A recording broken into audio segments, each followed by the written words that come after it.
Hey, yo, what's good? It's your boy, author and national speaker D. Cook, on location, getting ready to drop those jewels for the day. But I ain't by myself, as you can see. I got my brother, Terry Davis Hill, Terry Baines in the building. GSU representatives, social work's finest. Y'all already know what's up. Shout out to the social work program at GSU.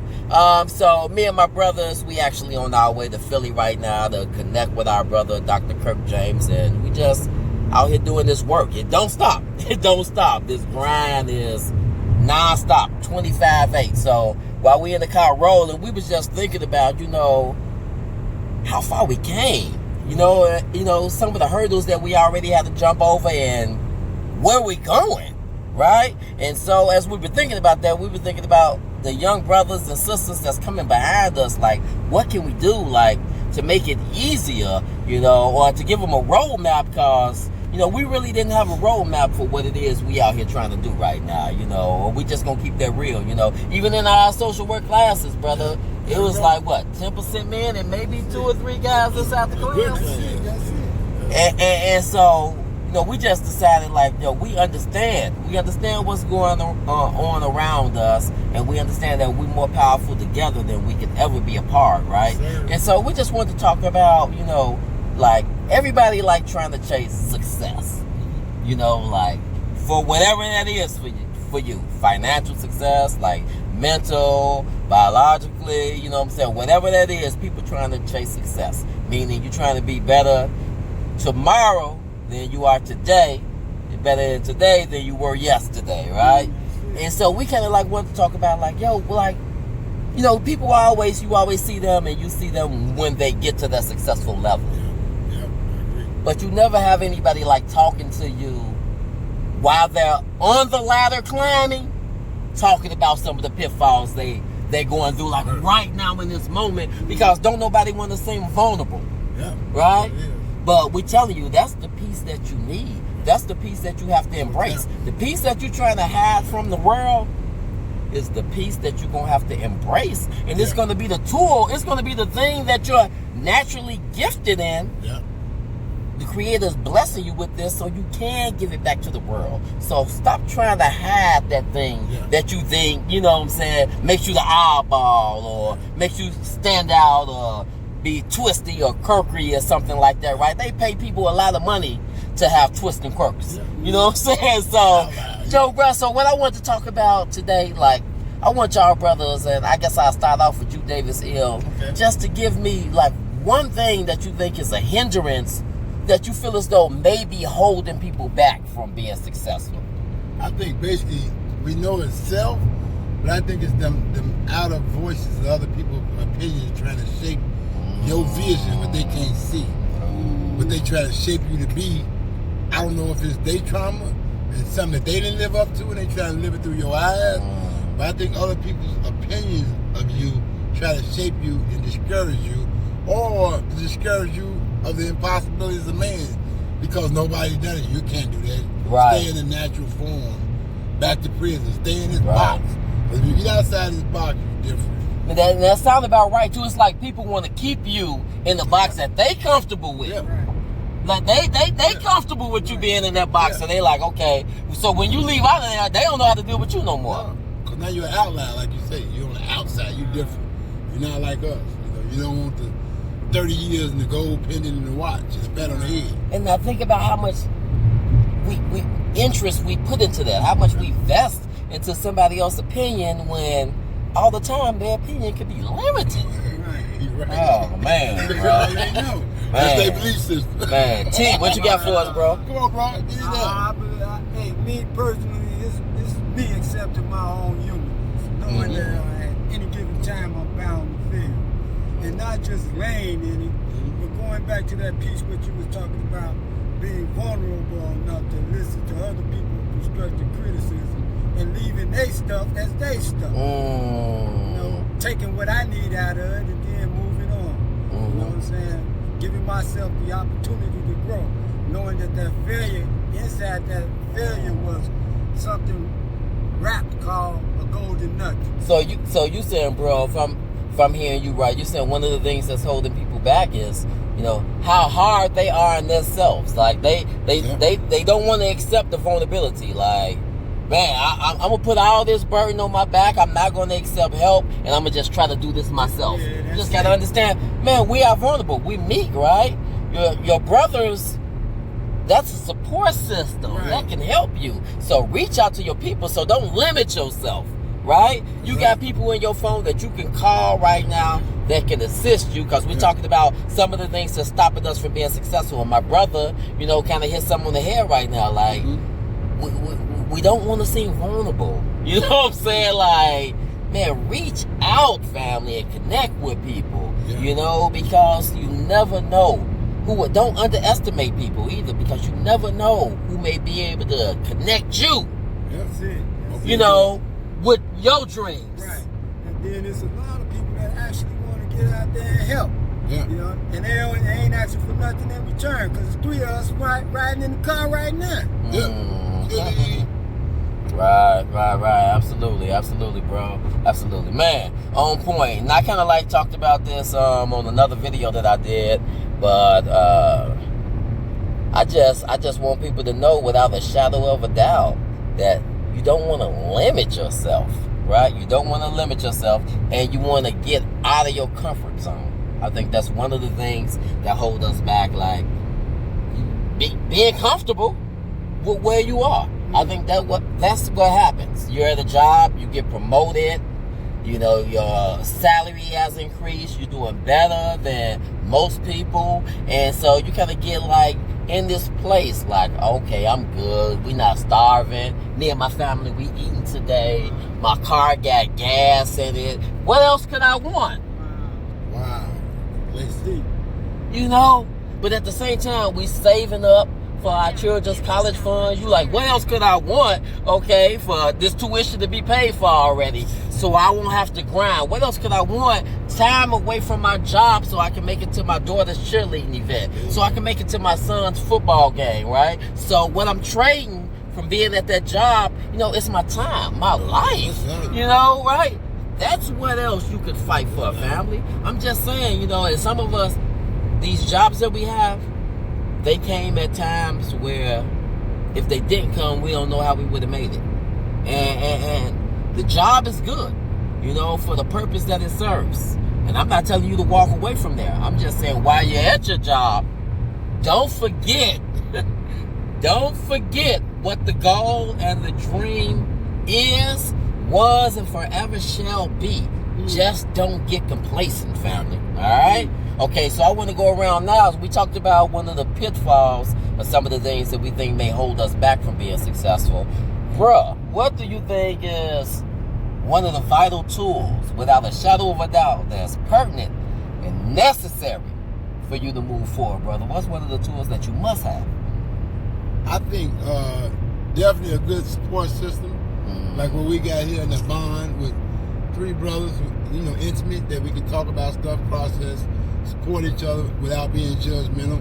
But I think in any space you go on, and I'm learning, is you need a mentor that's at that space that you're trying to elevate to. Oh, no. And I got one, and I'm going to shout out to Ernie, because he's in that space, and as far as a businessman, where I know it's success, he can mentor me and how to get to that space and how to not forget my mission statement. I always talk about the job. Got their mission statement, I got my mission statement. So never lose focus on what my mission statement is, even though I'm going through the process of working through a job, trying to open a halfway house and this stuff, I got to keep my eye on the prize of my mission statement, which would be my freedom economically, and to leave a legacy for my family, kids, great-grandkids, and so forth, and to help give back to the community. So I don't have to always stay on the front line. So I think basically success is how you define it, but I'm a risk taker. My past shows that.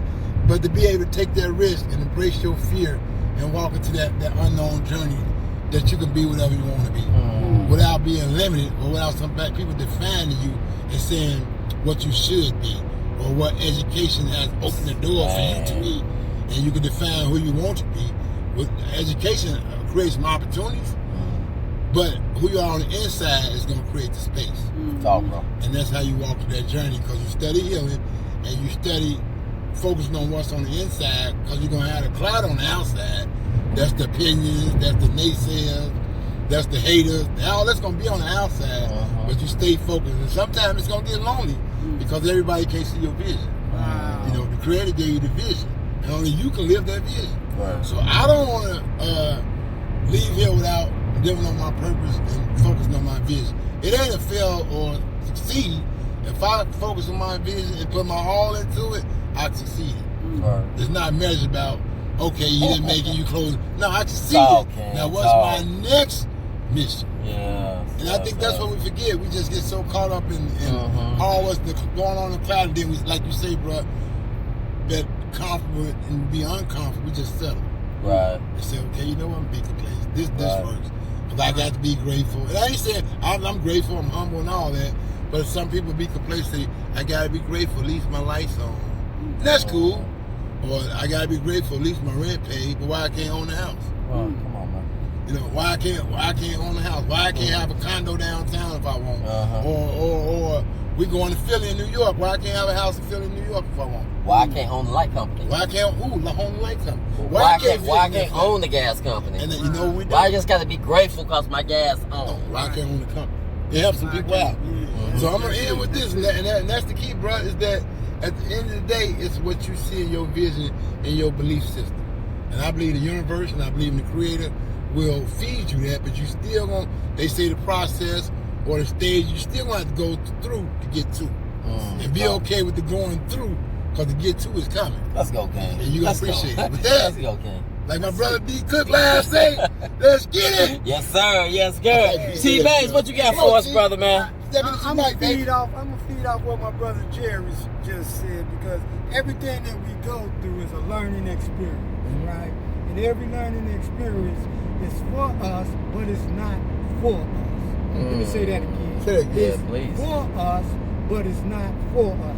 It's for us to extract the lessons up out of it, so that we can elevate ourselves to the next level, so that we can reach back and tell somebody about those experiences, so that they can push themselves and motivate themselves to be uncomfortable when they're sometimes comfortable. To motivate them, push them, and keep them moving. Come on, King. Hey, that's what I'm talking about. Everything that I do from this point on is for me to get that lesson. So that's how I go about being successful. Man, brothers, man. On point, man. Oh, come on, baby. Drop the mic on this. Let's see here, man. What's on my heart right now?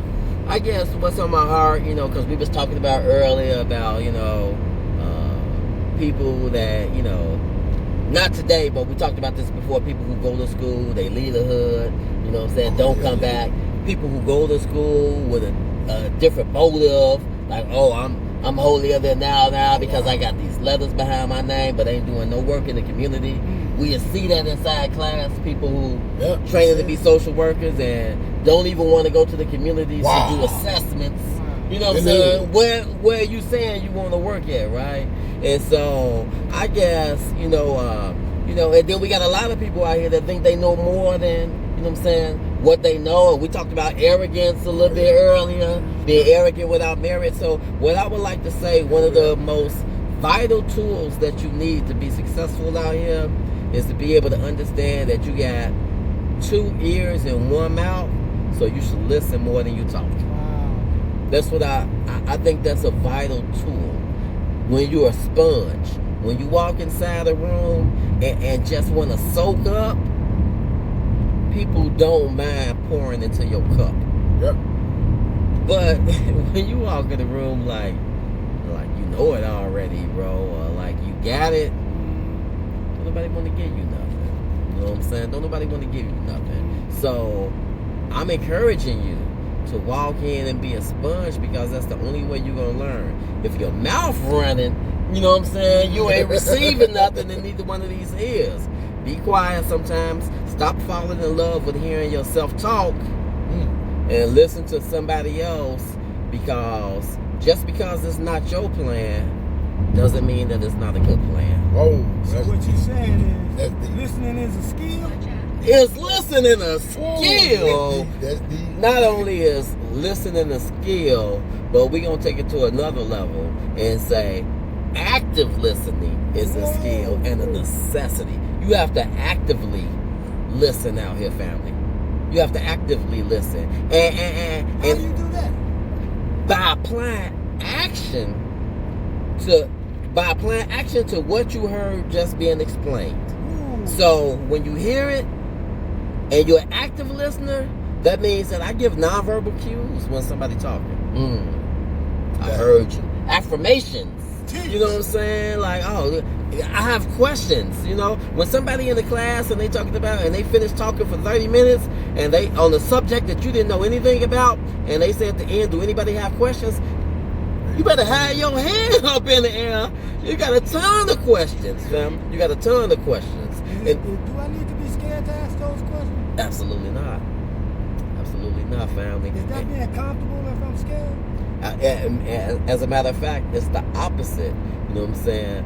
Being comfortable if I'm being scared. You're uncomfortable. And it's in that space right there that we want to free you. Yep. We want to free you. Because I'm going to tell you the same thing our second grade teachers told us, right? There's no such thing as a dumb question. And the question that you have, I guarantee you, somebody in the classroom also has that question as well. So, not only are you helping you when you ask a question, when you ask a question in front of company, you also educate the company, right? And so if you're a social worker, a counselor, an educator, somebody who works in the field, be mindful Definitely. on how you address our youth inside the classes. And I know we're venturing off a little. We're still talking about success, right? Because it's our youth. We got to season our youth with the maxims of truth, right? And sometimes don't be so quick to get through the assignment that you just call on the first student that raised their hand. Give it a little bit of time. And pay attention to the student in the back who halfway getting ready to raise their hand, but they haven't found their voice yet. It's your job as an educator to bring that voice out. So you say in class as an educator, now can I have somebody who hasn't answered the question raise their hand? Because you got to help them find their voices. All right? Come on, educators. Let's go. This is what it's about. This is the work we out here trying to do. This is what we out here trying to do. We're trying to make it work because we've been inside those decimal crypts before. You know, between us, man, we done gave these people 30 years or more. I don't even want to do the numbers right now, right?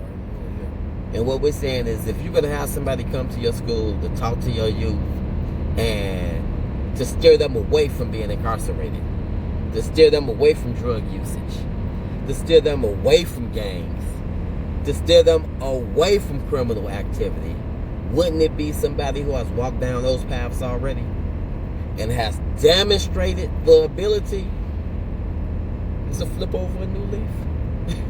Wow. Wouldn't it be that person?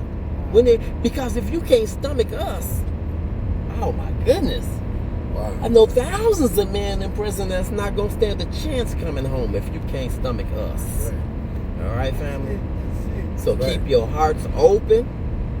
We all chasing success, but what's your definition of success? All right? Come on, family. Keep your head up. Put your comments down below. We want to know did we reach you? I mean, was we on point talking about some of the things that hold us back from success? And was we on point talking about some of the things that are vital to be successful? Put your comments down below, y'all. That's what's up, man. It's your boy D Cook. Cherry Bang is here. Cherry Bang, say your name, baby. Hey! Whoa! These are my brothers right here. It's GSU Finest, baby. What's up, Dr. West? What's up, Dr. Glass? What's up, Generating Hope? Generating Hope. Yeah, say the first name. Yeah. Oh! Go put it out there first, David. Hey, go put it out there first. I'm gonna get whooped anyway. Cause you heard that, but you forgot though. Oh, I I'm gonna get whooped anyway. Hey, Michelle. Hey, boo.